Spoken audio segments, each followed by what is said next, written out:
25 আৰু 2026 এই সিজনৰ বাবে বগামাটি মানে টুৰিষ্ট স্পটটো আজি মুকলি কৰা হ'ল আৰু মই আশা কৰিছোঁ অসমৰ বিভিন্ন ঠাইৰ পৰা ইয়াত বিগত সময়ত যি ধৰণে লাখ লাখ মানুহ ইয়াতে পিকনিক খাব আহিছিল এই বগামাটি মানে স্পটখন মানে টুৰিজিম স্পটখন চাবলৈ আহিছিল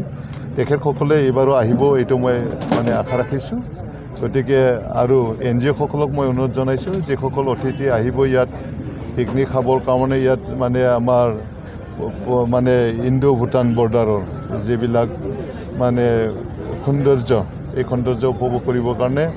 বিভিন্ন ঠাইৰ পৰা টুৰিষ্ট আহক এইখিনি মই আহ্বান জনাইছোঁ এইটো অলপ মানে মানিও চলিব লাগিব উদ্ভণ্ডালি যাতে নহয় পিকনিক বোলে ক'লে অলপ চলপ মানে মানুহে এনজয় কৰিব আহে আউটিং কৰি ফালে চহৰত থাকি ফালে অলপ খোলা জেগাত আহি ফালে পিকনিক খাবলৈ আহে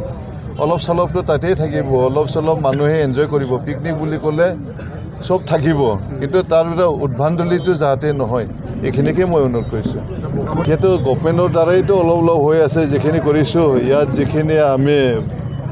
বান্ধিলোঁ যাতে নদীখন এটা ডাইৰেকশ্যনত থাকে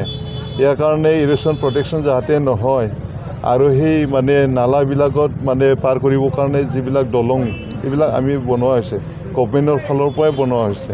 গতিকে ইয়াত কিছুমান সা সুবিধা লাগে ইয়াত মানে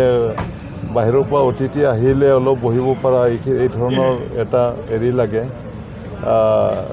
এৰেঞ্জমেণ্ট কৰিবলগীয়া এটা আছে টয়লেটৰ মানে ইয়াত প্ৰয়োজন হৈছে এইবিলাক আমি পৰ্যায়ক্ৰমে কৰিম এইখিনি কথা কৈছোঁ আৰু এই এৰিয়াটো মোৰ সমষ্টি নপৰে আমাৰ মাননীয় ইয়াত MCLA ডাঙৰীয়া আছে লক্ষী দাস তেখেতে আমি একেলগে মিলি ফালে এইখিনি আলোচনা কৰি ফালে যিখিনি পাৰোঁ এই ছিজনৰ ভিতৰতে টয়লেটছখিনি যাতে আমি কৰিব পাৰোঁ এই ছিজন নহ'লেও নেক্সট ছিজনত হ'ব এই ছিজনত আমি এইটো ফাইনেন্সিয়েল ইয়াৰত 2026 আৰু 27ৰ ভিতৰত যাতে আমি